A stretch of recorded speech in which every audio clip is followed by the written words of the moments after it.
What's going on, everybody? It's Animal Addiction here, and basically what you're watching here is my peppered corydoras, and they are laying their eggs right now. So this is actually the second batch of eggs. What you're about to see after this is their first batch of eggs, and the first batch of eggs is the one that I'm basically raising. They laid two, but this is the second. Just so you know. So what she does is she flattens out her two fins there. She carries the eggs in between her two back bottom fins. I don't know what they're called. I forgot.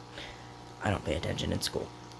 And yeah, so she'll carry them in there, and she'll just flatten them out and spread them. So yeah, and you're basically about to see them in egg form. I don't know. I don't know if I filmed after that either. So, yeah.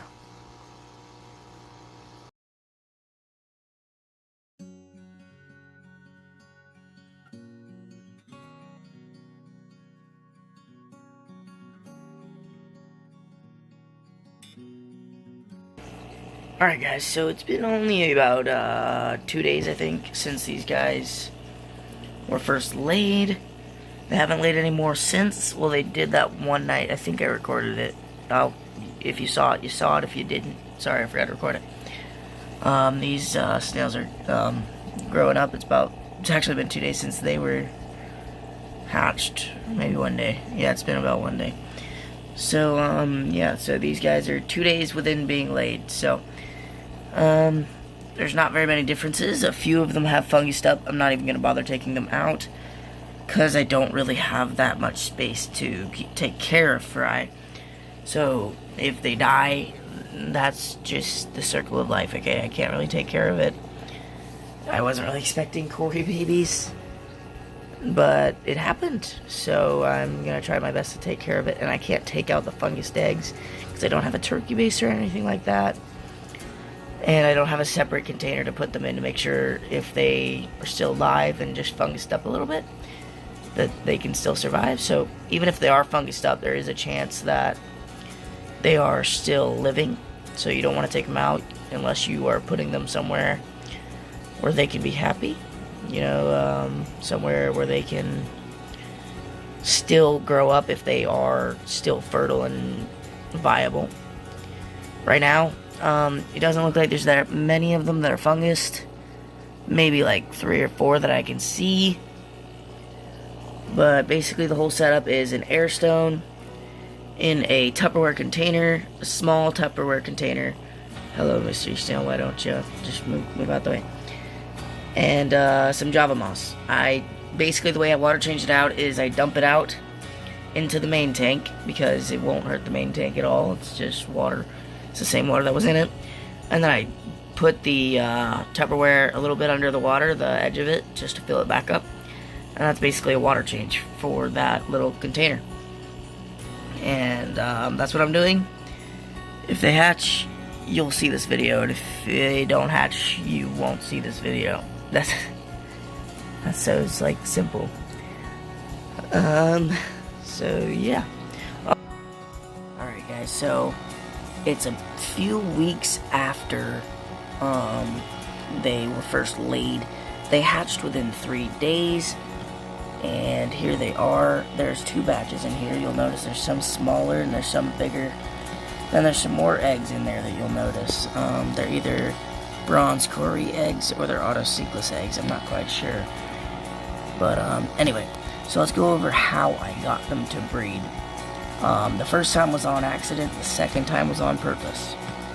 The first time I did it, I lowered the water level to 50% and basically added in cooler water and had the heater off on accident for a few hours, and then I plugged the heater back in when I realized it was off, and that induced them to spawn, and I got about 40 eggs out of that. So that was a really good spawn from them. It looked really good. All the babies looked good. There was a few fungused up, but the high aeration that I used in that little tub in there worked. So basically what you're going to want to use is a Tupperware container, like much like this one, but taller and less wide. You're going to want to put it into your tank so that it's heated, and then you want to put the aeration on full capacity, and just let it aerate the eggs. When they're hatched, you don't need to have that much aeration, and you can move them into a bigger container like this one. And when they're first hatched, you can feed them microworms and brine shrimp after they've absorbed their yolk sac. So when they first hatch, you let them chill out for about 3 days, basically. Just let them sit there, don't feed them, don't do anything, just let them be, and water change their tank once a day, along with when they're in egg form. Water change their little tank with used tank water, this tank water.